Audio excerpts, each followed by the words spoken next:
big international festival, and sadly enough, there's some people out there that just don't have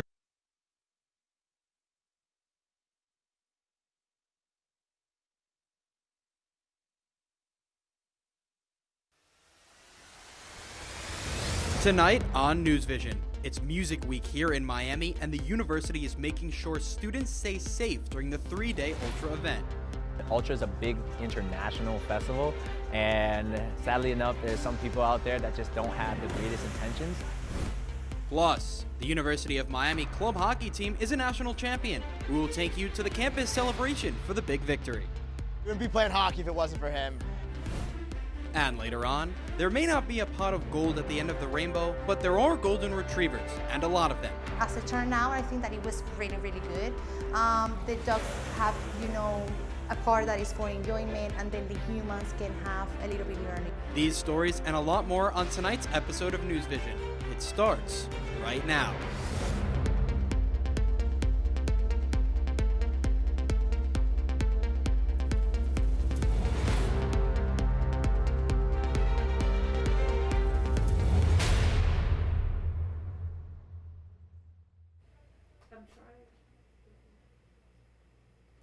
Good evening and welcome to this week's edition of NewsVision. I'm Regina Potenza. And I'm Manny Nacarado. Thank you for joining us. Many students from around the country are on spring break right now, and quite a few of them are spending it here in Miami, where officials have implemented some harsh restrictions to make sure the holiday doesn't result in violence and chaos like it has in the past few years. Among those restrictions are DUI checkpoints, bag checks, road closures, parking price increase, and more. That has not stopped crowds of spring breakers who have been flooding Miami Beach since the beginning of the month. But so far, there have been no shootings or rowdy stampedes. There are no restrictions in the city of Fort Lauderdale, and officials there are encouraging spring breakers to choose it instead of Miami. You know, Miami's a different crowd. A lot of those folks that attended spring break really weren't college kids. They were mostly adults who came to Miami Beach thinking it was the party scene. The latest spring break restriction on Miami Beach is a curfew that will take effect tomorrow night. The curfew will run midnight through 6 a.m. on Friday, Saturday, and Sunday. And as spring break continues, this week is also Miami Music Week. The annual festival is marking its 13th year, and it is bigger than ever. Our reporter Billy Brightman is live at Bayfront Park outside of the biggest Miami Music Week event of them all. Billy, what's going on? The annual EDM festivities may have started in 2011, but the biggest of them all, the Ultra Music Festival, came to Miami a decade earlier. Now, as you can see, I'm already ready for the event, but it doesn't actually start until tomorrow, March 22nd, and it'll go through the weekend to March 24th on Sunday. Now, through this event, you can see many artists like Calvin Harris, David Guetta, Steve Aoki, and so many more. They sold 55,000 tickets per day, and those tickets sold out 2 weeks ago. Many of the attendees of the event are going to be students from the University of Miami. And after a student tragically died in 2016 at the event, the university wants to make sure it's offering as much support as possible. UM Student Affairs sent out an email on Monday with tips on how to have a safe Miami Music Week.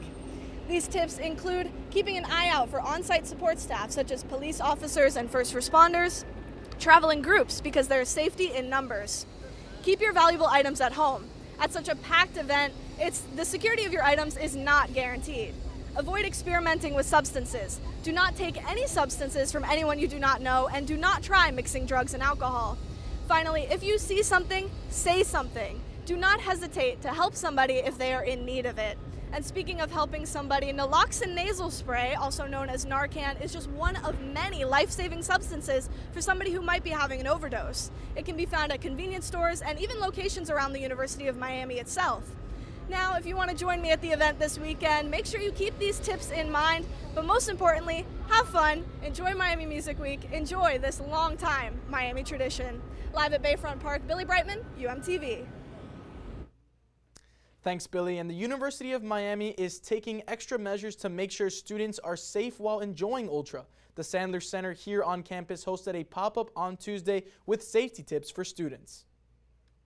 Volunteers instructed students to stay hydrated and have emergency meeting locations. They also emphasized the importance of Narcan, which is available for students for free at monthly training sessions offered by the Sandler Center.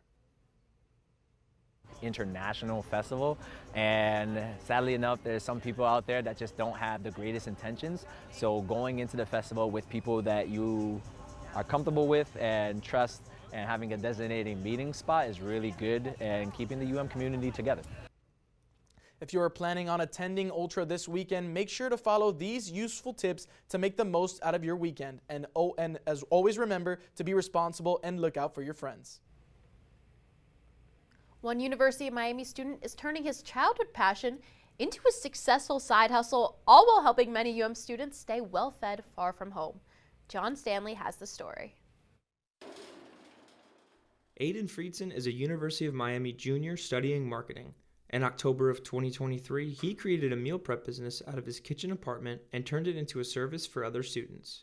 Originally cooking for his family and friends, he now cooks for a massive crowd. And then one client turned into 4 clients, turned into 10 clients, turned into 20 clients. And then I was like, wow, am I doing this all out of my college apartment? I really need to reevaluate. Friedson grew up cooking for his friends and family and even entered a competitive cooking show. I applied to Chop Junior, which is a television show on Food Network. I got that. I won twice. So I won when I was 12 years old, and then I won when I was 13 years old. And then after that, it just opened up the doors in the culinary industry to where I started getting restaurant offers. Now he spends his entire weekend shopping, prepping, and cooking all of his food with care and technique. A normal prep day for Friedson can take anywhere from 5 to 10 hours, depending on the menu that he has prepared for the week. But that saves his clients a lot of time and gives them fresh, healthy food options to choose from. Definitely one thing for me, as I'm a college student now here at University of Miami, is just convenience. In college, as we're getting older, it's important to prioritize healthy foods, and the bowls are very healthy and easy, and it's very filling. Our mission is make eating and the whole process as convenient as possible to where you don't really have to think about your next meal. Friedson hopes to soon open his own kitchen and restaurant where he can continue to grow his brand, further personalize his food, and ultimately expand his client base. And that we're reaching a large audience of people who are everyday people who are looking for the convenience of high protein, low calorie meals that also just want food that tastes good. For UMTV, I'm John Stanley. The diverse population on campus allows different cultural organizations to come together and host events that are customary in their cultures.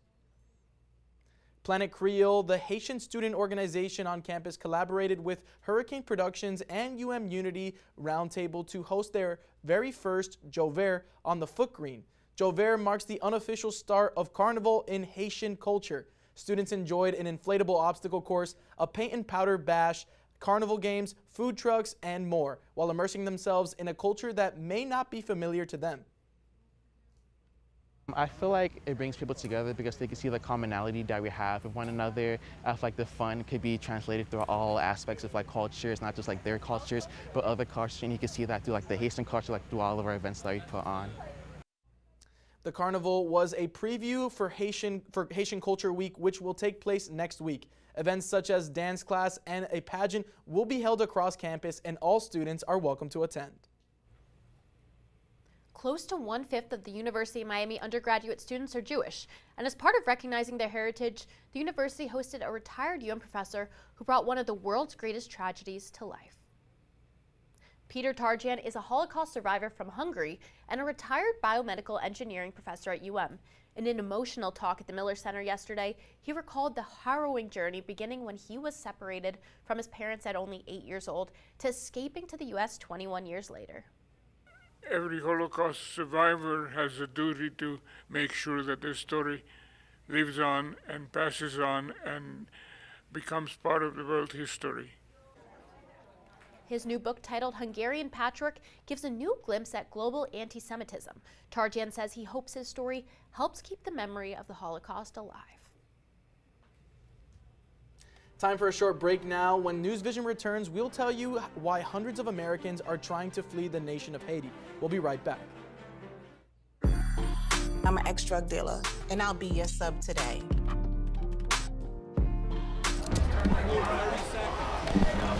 2 milligrams of fentanyl can be lethal. A lethal dose is in here. Who gets it, I won't know. It's cheap, it's potent, and it's profitable. The sad reality is fentanyl is being mixed into everything now. More kids should know.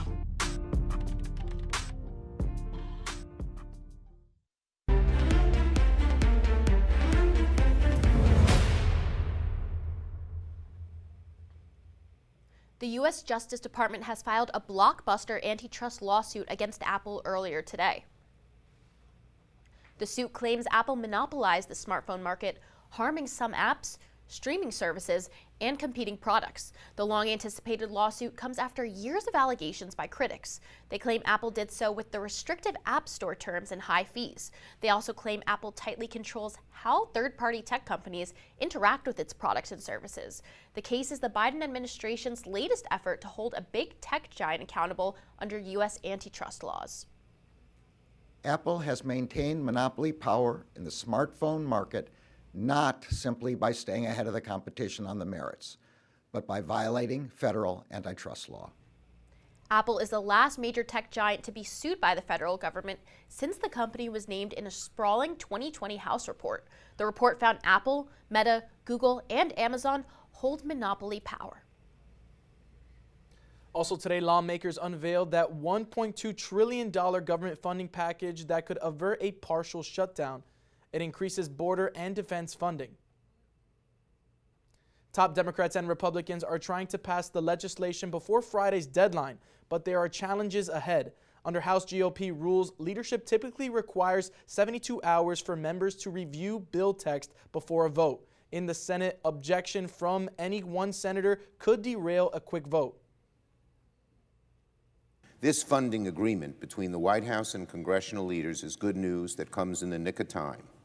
When passed, it will extinguish any more shutdown threats for the rest of the fiscal year. It will avoid the scythe of budget sequestration, and it will keep the government open without cuts or poison pill riders. It's now the job of the House Republican leadership to move this package ASAP.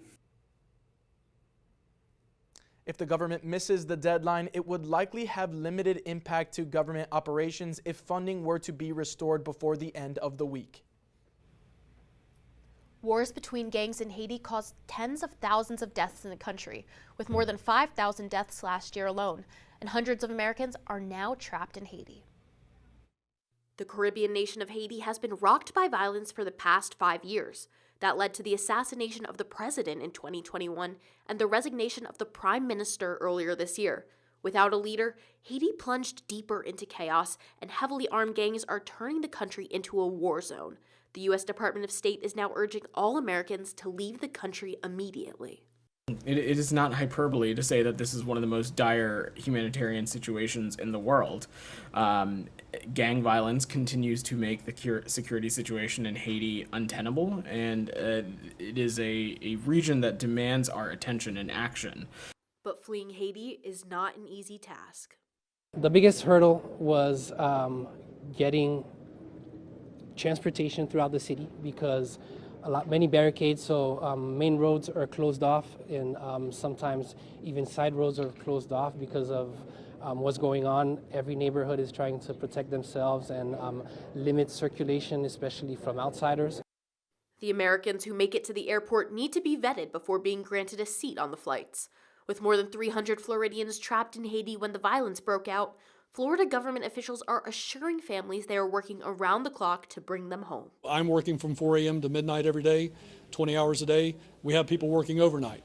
We're not going to stop working until we can get these people home, and we're going to do that. Last night, a plane evacuating 14 Americans from Haiti landed at Orlando Sanford International Airport. And on Sunday, more than 30 U.S. citizens arrived at the Miami International Airport from northern Haiti. Florida Congressman Corey Mills has spent the past week spearheading an evacuation of Florida residents from Haiti. The bottom line is that this isn't a Republican-Democrat issue. Americans are at risk. American lives are at stake. I just pulled out 13 more, and one was a 2-month-old baby and one was a 3-year-old little girl. You know, these are kids that basically may not have had a future had it not been for getting them out before everything really does turn on its head like it is right now. Florida officials are also worried the violence in Haiti will cause migrants to seek safety by coming to South Florida by boat. Governor DeSantis says he wants to be ready for the possible surge and is sending more than 250 officers, National Guard, and State Guard troops to South Florida in preparation. The actual number of Americans that remain in Haiti is unknown, but nearly 1,000 have contacted the U.S. government for help so far, and many of those who are waiting to be evacuated are Floridians. Iceland is now under a state of emergency after a volcano in Grindavik erupted on Saturday for the 4th time in 3 months. You're watching video taken by UMTV member Simone Werner, who happened to be in Iceland when the volcano erupted. This volcano is located near a popular tourism spot called the Blue Lagoon, a natural thermal spa. Hundreds of tourists had to be evacuated because of the eruption, and there are no reported deaths, but a workman has been declared missing after falling into a 2-mile fissure caused by the eruption. Well, Regina, I hope everyone is safe in Iceland, has taken the proper precautions to stay safe. Agreed, especially our UMTV reporter who took that video. Well, now it's time to check in with Quinn Davidson on this weather forecast, what it will look like. Well, Regina, and I know, Manny, you said you were going to Ultra tomorrow, and I do have some bad news. It is looking like it is going to be very soggy.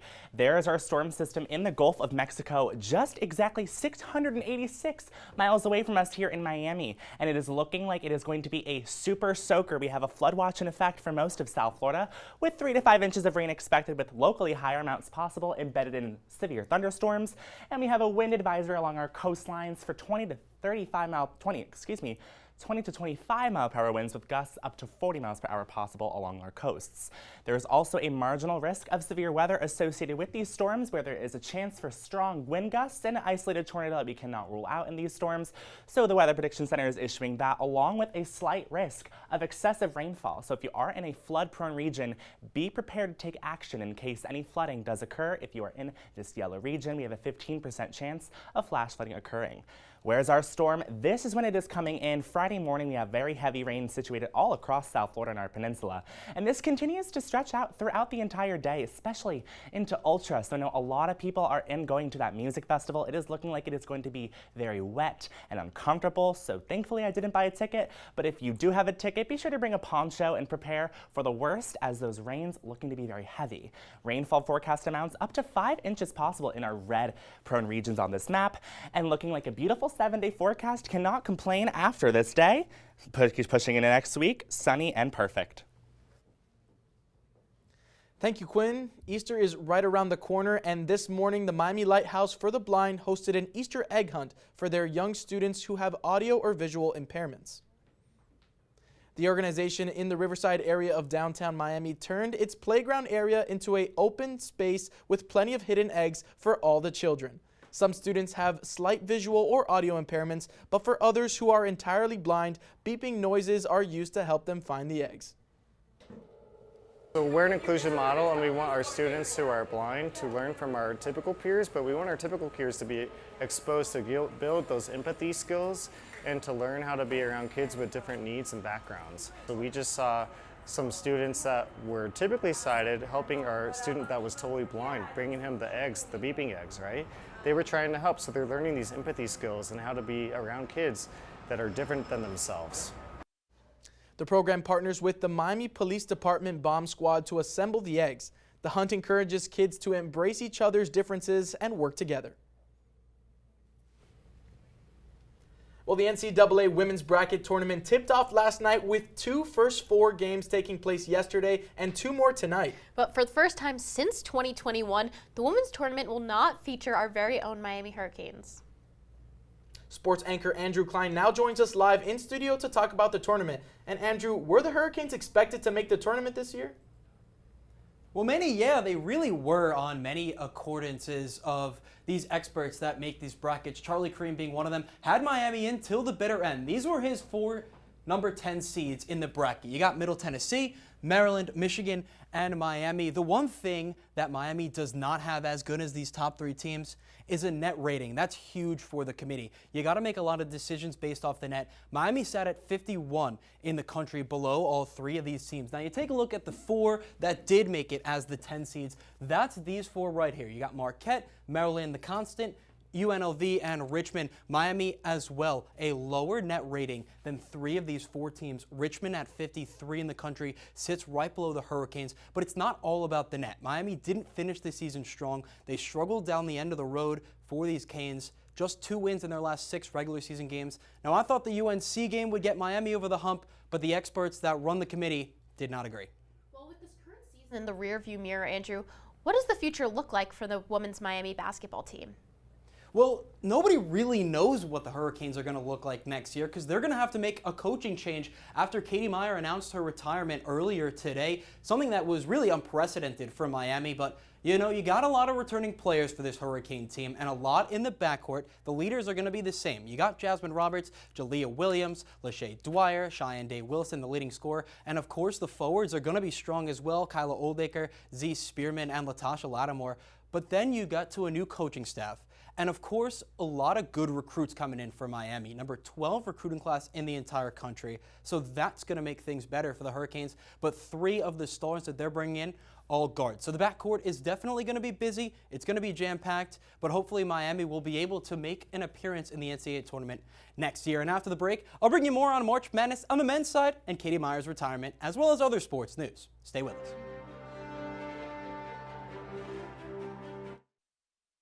Every day, thousands of kids start vaping. And I can't let this happen to my kid. Of course, it's awkward to talk to kids about the dangers of vaping. Hey, bestie, how sketch is vaping?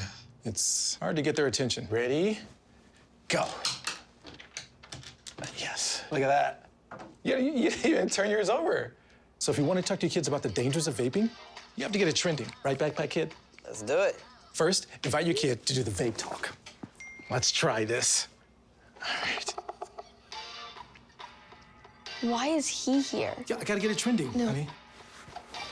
Come on.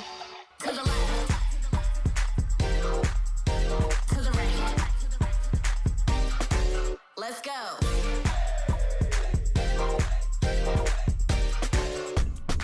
Oh, honey, can we talk? Yeah, what's up? I see a lot of your friends vaping. Visit talkaboutVaping.org for tips on when and how to have the vape talk.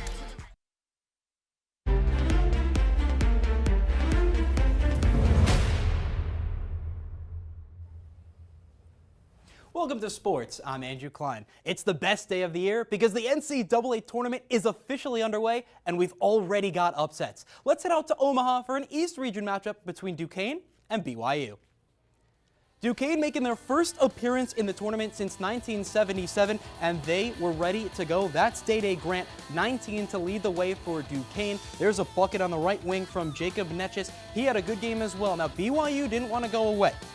Jackson Robinson, phenomenal. 25 points, it's a layup there, knocks down a triple right here, chipping away, now he gets in the corner. Look at this, up and whoop, look at that finish off glass, it's good. BYU makes it close, but Duquesne did not want to give this game away. Jimmy Clark, the steal and the slam, and now Clark to the rack, gets it a go, a big-time bucket. One last chance for BYU.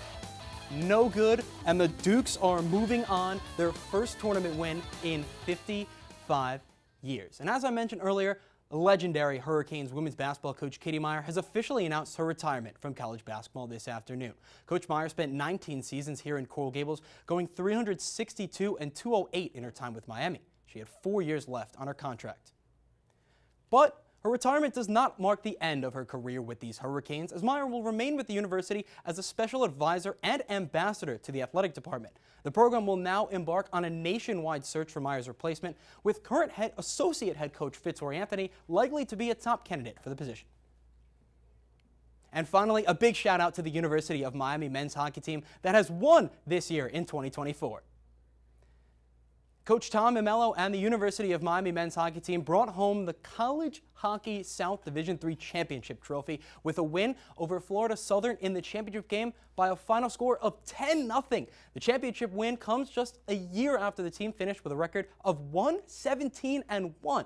And this win is historic for more than just Miami's program, as the Canes have become the first Florida team to win this title, and all this was made possible by Coach Imello and his players.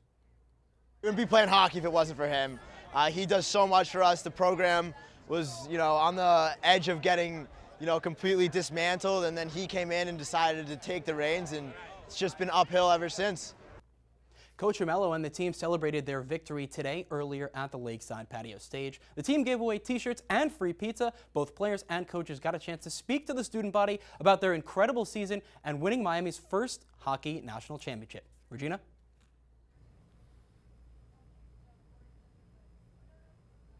Thank you, Andrew. And still ahead, here on campus, it's Cuban Heritage Week. COUM students are celebrating. More when we return. Stay with NewsVision. When I never graduated from high school, I realized I wanted to go back to school because I didn't want to work these back-breaking jobs the rest of my life.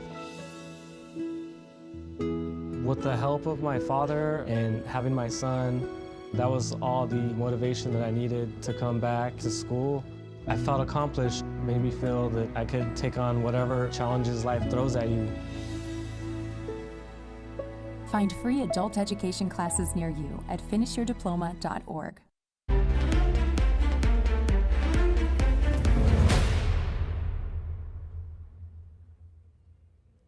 University of Miami faculty and staff members got together on the tennis courts by the Wellness Center to play some pickleball earlier this week.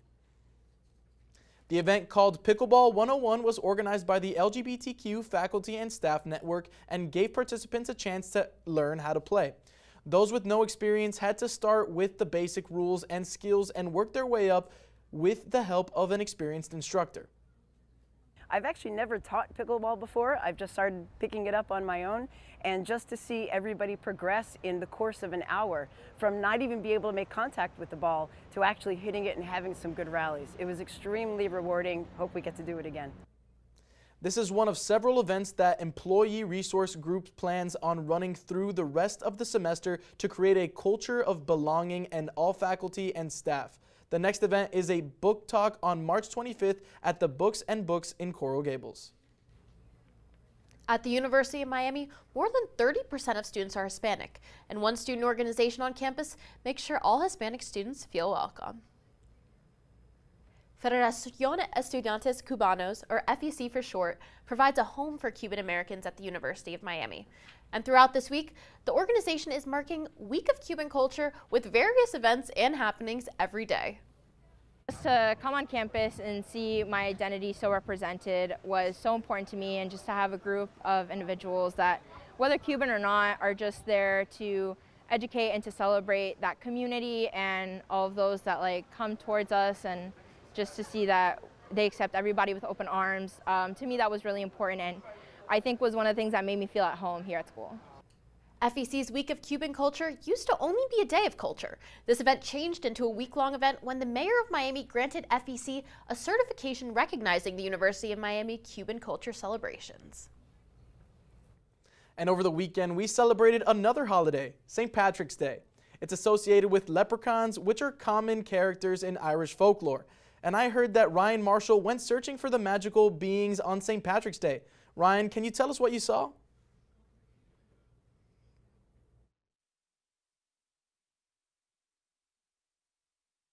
Disappoint, but I didn't find any leprechauns this weekend. However, I did end up seeing a ton of gold.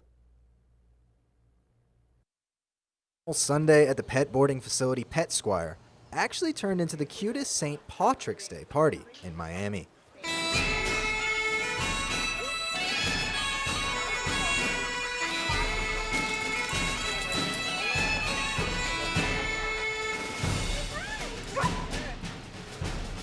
The event was one of the monthly meetups hosted by the Miami Goldens Meetup Club. Over 20 Golden Retrievers visited to celebrate the Irish holiday. And while the event is a great way for Goldens to meet other Goldens, the party also gives pet owners the opportunity to learn. As it turned out, I think that it was really, really good. The dogs have, a part that is for enjoyment, and then the humans can have a little bit learning. At the event, owners were able to learn about the importance of feeding their pets quality food and hear from a local author and golden owner about therapy dogs. Golden Retrievers are very known for being the perfect breed to be a therapy dog, for their demeanor and the temperament. The St. Paddy's Day party was filled with activities for the dogs, as there was a costume contest, paw painting, a pet photographer capturing all of the memories, and of course, a pool to cool off. And the Miami Golden community is only expected to grow as more owners continue to learn about the importance of being a good pet owner. I expect it to grow, and I expect that this is get a really, really big community and a really educated community. But for now, the Golden Retrievers wish you a very, very happy St. Patrick's Day.